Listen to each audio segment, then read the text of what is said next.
Je lis du livre de Daniel, chapitre 3, au verset 3, ce qui suit. Alors les satrapes, les intendants et les gouverneurs, les grands juges, les trésoriers, les jurisconsultes, les juges et tous les magistrats des provinces s'assemblèrent pour la dédicace de la statue qu'avait élevée le roi Nebuchadnezzar. Ils se placèrent devant la statue qu'avait élevée Nebuchadnezzar. Prions. Notre Seigneur et notre Dieu, nous revenons vers toi au terme de cette journée pour te dire merci. Merci pour la grâce. Merci pour la vie. Merci pour la protection. Merci pour ton amour et tes promesses. Alors que nous allons méditer sur cette référence, que le Saint-Esprit continue de nous diriger dans toute la vérité. Au nom de Jésus et pour ta gloire éternelle. Amen.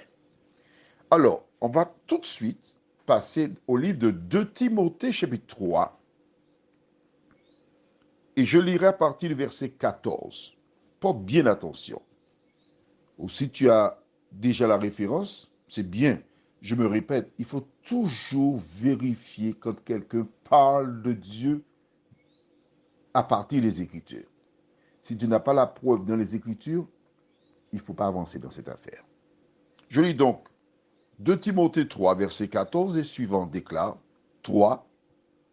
Demeure dans les choses que tu as apprises et reconnues certaines, sachant de qui tu les as apprises. Dès ton enfance, tu connais les 7 lettres qui peuvent te rendre sage à salut par la foi en Jésus-Christ. Toute écriture est inspirée de Dieu et utile pour enseigner, pour convaincre, pour corriger, pour instruire dans la justice, afin que l'homme de Dieu soit accompli et propre à toute bonne œuvre. Exemple, si tu te prénommes Marie-Alice, quand tu lis ce verset, la fin tu lis ainsi, afin que Marie-Alice, femme de Dieu, soit accomplie et propre à toute bonne œuvre. Qu'est-ce que cela veut dire? Cela veut dire que tout simplement, toi, ta connaissance est limitée. Et c'est seulement la Bible qui t'indique ce que tu dois faire. Les 3 compagnons de Daniel, Shadrach, Meshach et Abednego, ayant été nommés gouverneurs de la province de Babylone sur demande de Daniel, ils étaient obligés de se trouver là. Mais note avec moi que le roi Nebuchadnezzar a ordonné à tous les grands, les responsables, les juges, les jurisconsultes, trésoriers, la crème, on dira. On ira même mieux en disant tous les membres du Sénat. En dehors du Sénat, tous les maires, tous les conseillers, tous les présidents, etc., tous devaient venir devant la statue. Pourquoi? Nous le verrons prochainement. Mais que dit Dieu concernant les statues? Je t'invite à prendre Exode chapitre 20. Exode, c'est le 2e livre de la Bible. C'est très facile.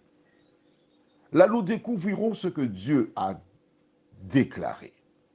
Pendant que tu cherches Exode chapitre 20, rappelle-toi que Dieu a dit, à travers le rêve, seule la tête devait être en or.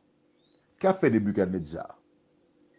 Il a décidé de faire la totalité de la statue en or. Le contraire de ce que Dieu a dit. Et qui incite à faire le contraire, c'est toujours le diable. À travers la statue, Jésus ou Dieu, il montrait à Nebuchadnezzar, mais pas à lui, mais surtout à toi et à moi, l'histoire de la race humaine. Comment Nebuchadnezzar était donc le sommet,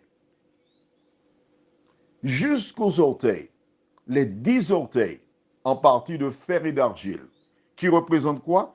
Eh bien, tout simplement ce que nous appelons la communauté européenne. Et quand tu liras bien dans Daniel chapitre 2, la fait, dans le rêve, Dieu a montré à Daniel qui feront des alliances humaines, mais ils ne seront point unis. Et dans le temps de ces rois, nous y sommes, mes amis. La petite pierre descendra, tapera la base de la statue qui disparaîtra et la petite pierre va remplir la terre, c'est-à-dire la nouvelle terre que Jésus prépare pour ses enfants. On n'est pas loin, on y est pratiquement. Alors, devons-nous avoir une statue? Nous savons que Nebuchadnezzar a fait une statue totalement en or. Que dit Dieu en parlant des statues? Je lis dans Exode 20 à partir du verset 3 jusqu'au verset 6. Tu n'auras point d'autre Dieu devant ma face. Tu ne te feras point d'image taillée, ni de représentation quelconque des choses qui sont en haut dans les cieux, qui sont en bas sur la terre, et qui sont dans les eaux plus bas que la terre. Tu ne te prosterneras point devant elles, et tu ne les serviras point. Car moi, l'Éternel ton Dieu, je suis un Dieu jaloux qui punit l'iniquité des pères sur les enfants jusqu'à la 3e et à la 4e génération de ceux qui me haïssent, et qui fait miséricorde jusqu'à la 1000e génération à ceux qui m'aiment et qui gardent mes commandements. Est-ce que tu as noté avec moi qu'il dit je suis un Dieu jaloux qui punit l'iniquité des pères. Qu'est-ce que l'iniquité? Tu vas dans 1 Jean 5, 17, tu verras toute iniquité est un péché. Et ensuite, tu iras dans 1 Jean 3, 4 qui déclare quiconque pêche transgresse la loi. Et le péché est la transgression de la loi. C'est exactement ce que nous venons de lire, la loi, dans Exode chapitre 20. Dois-tu avoir une idole? Je n'ai pas t'expliqué cela. Tu sais lire, mais si tu as déjà compris. Ne laisse pas les gens lire pour toi. Tu n'auras aucune excuse lors du retour de Jésus. Prions. Notre Seigneur et notre Dieu, nous te bénissons pour le privilège que nous avons en cet instant de lire par nous-mêmes dans la Bible et voir ce que tu as dit concernant les idoles.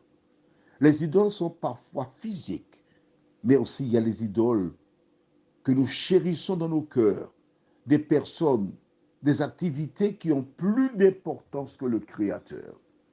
Saint-Esprit, merci d'éclairer celles qui cherchent véritablement la vérité et qui mettent ta parole en pratique, nous t'avons prié. Au nom de Jésus et pour ta gloire éternelle. Amen. Je te souhaite une bonne nuit sous le regard de Dieu.